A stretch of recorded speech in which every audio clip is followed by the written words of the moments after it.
дар мавҷ барномаи иттилоотии хабар.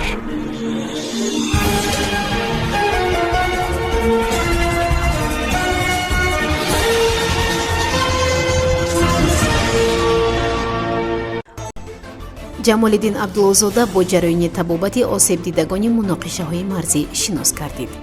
вазири маориф ва илм аз мактабҳои зарардидаи шаҳри Исфара ва ноҳияи Бобоҷон Ғафуров боздид намуд. сохтмони хонаҳои истиқоматӣ дар минтақаҳои назди сарҳадии Исфара идома дорад. дар Панҷакент корҳои ободонию бунёдкорӣ вусъат меёбад. паҳлавонони ҷавони Панҷакент аз Данғара бо нишон баргаштанд.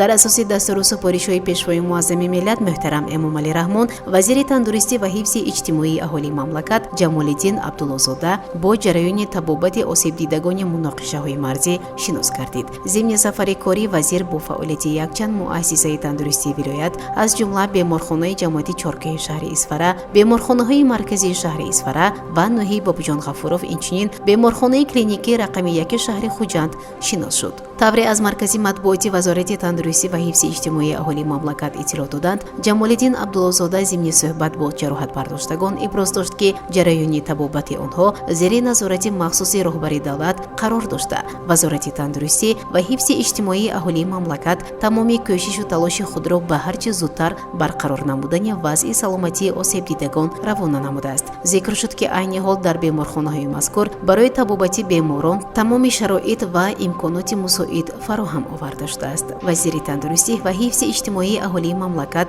бо наздикону пайвандони осебдидагони муноқишаҳои марзӣ низ суҳбат намуд. ба оилаҳои табибоне, ки бар асари муноқишаҳои марзӣ ҷони худро аз даст доданд, аз номи ҳукумати ҷумҳурии Тоҷикистон кӯмакҳои ғизоӣ ва сӯзишворӣ расонида шуданд. ҷиҳати беҳтар намудани сатҳу сифати хизматрасонии тиббӣ ба аҳолӣ, вазир ба роҳбарони муассисаҳои тандурустии болозикр ва раёсати тандурустии вилоятии Суғд дастуру супоришҳои мушаххас дода, зикр намуд, ки хизматрасонии тиббӣ ба аҳолӣ омодагӣ ба давраи зимистон аз ҷумла захираи маводи сӯзишворӣ, доруворӣ ва ғизоӣ аз ҷумлаи дастуру супоришҳои роҳбари давлат муҳтарам Эмомалӣ Раҳмон дар самти беҳтар намудани сатҳу сифати хизматрасонии тиббӣ ба аҳолӣ мебошад.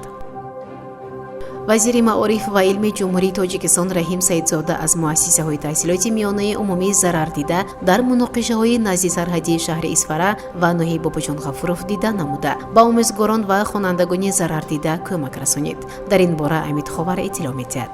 вазир инчунин бо мақсади шиносоӣ бо вазъи таълиму тарбия ва омодагӣ ба фасли зимистон аз муассисаҳои таҳсилоти миёнаи умумии ноҳияҳои Варзоб, Айнӣ ва муассисаҳои шаҳри Истарафшан низ дида намуд. ҳангоми шиносоӣ бо вазъи таълиму тарбия дар муассисаи таҳсилоти миёнаи умумии рақами 3 ба номи Бобоҷон Ғафурови ноҳияи Варзоб дар пешбурди фаъолияти таълимии муассиса баъзе мушкилоту норасоиҳо аз қабили ба таълиму тарбия машғул будани омӯзгорони ғайритахассус, тибқи талабот нагузоштани ҷадвали дарсӣ, сари вақт пур накардани журналҳои дарсӣ, дар ҳолати корӣ қарор надоштани ҷевонҳо ва ғайра ба мушоҳида расиданд. вобаста ба ин ва дигар ҳолатҳо ба масъулини муассисаи таълимӣ аз ҷумла ба мудири шӯъбаи маорифи ноҳия дастуру супоришҳои мушаххас дода шуданд.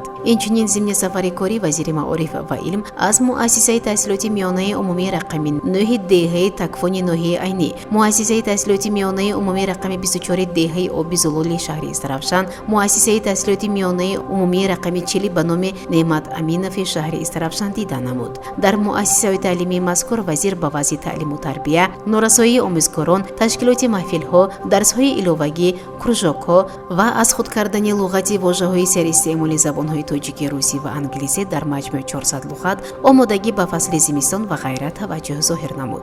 аз ҷониби вазири маориф ва илм Раҳим Саидзода ба масъулин ҷиҳати бартарафсозии мушкилоти мавҷуда дастуру супоришҳо дода шуд. ҳамзамон ба кормандони дастгоҳи вазорат дастур дода шуд, ки масъалаҳои мазкур дар ноҳияҳои тобии ҷумҳурӣ мавризи омӯзиш қарор дода шуда, натиҷаи он дар ҷаласаи ҳайати мушовараи вазорати маориф ва илм мавриди таҳлилу баррасӣ қарор дода шавад.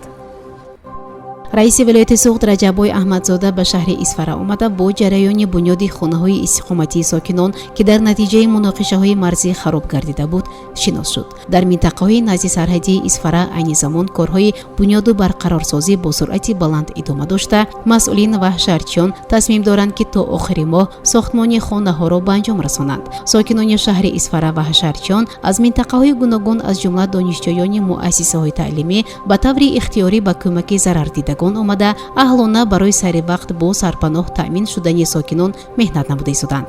раиси вилоят зимни бозди таъкид намуд ки мардуми тоҷик ҳамеша дар рӯзҳои зарурӣ дар канори ҳамдигар қарор дошта мушкилоти пешомадаро ҳал мекунанд. бо кӯмакҳои моддӣ пешвои муаззами миллат муҳтарам Эмомалӣ Раҳмон ки барои сохтмони манзилҳо ҷудо шуда буд, рӯзҳои наздик хонаҳои истиқоматӣ пурра омода карда мешаванд. сокинон аз вусъати корҳои сохтмонӣ изҳори хушнудӣ карда барои кӯмакҳои доимӣ ба пешвои муаззами миллат муҳтарам Эмомалӣ Раҳмон миннатдории худро баён карданд.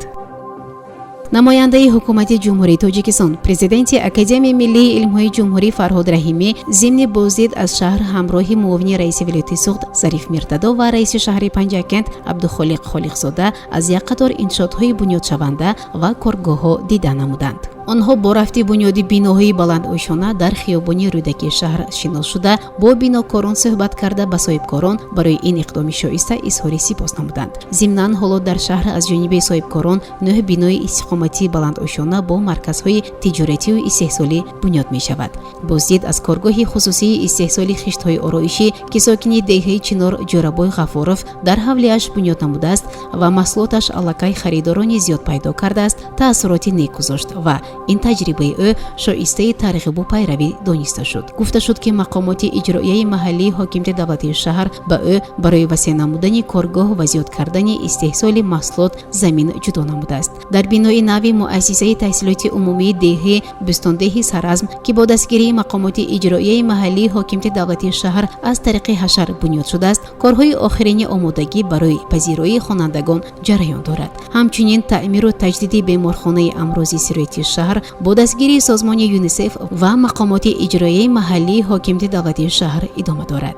зимни боздид аз коргоҳи истеҳсолии мис дар ҷамъияти дорои масъулияташ маҳдудии корхонаи муштараки Зарафшон иттилоъ дода шуд ки дар ин корхонаи азим ки ҳоло сохтмонаш идома дорад, баъди ба истифода додан барои беш аз 200 нафар ҷойи кор бо маоши баланд муҳайё карда мешавад. Фарҳод Раҳимӣ ва ҳамроҳонаш ҳамчунин аз ҷамъияти саҳмии пӯшидаи мармари Зарафшон ки дубора ба кор шурӯъ намудааст, сардхонаҳои соҳибкорон Қурбонов ва Шокир Азизмуродов дар ҷамоати деҳотӣ Лоиқширалӣ ки онҷо ҳоло себу ангур нигоҳдорӣ мешавад, бунёди меҳмонхонаи нав дар маркази тиҷоратии Ашани деҳаи Ғусар дида намуда ба ин иқдоми онҳо баҳои баланд доданд.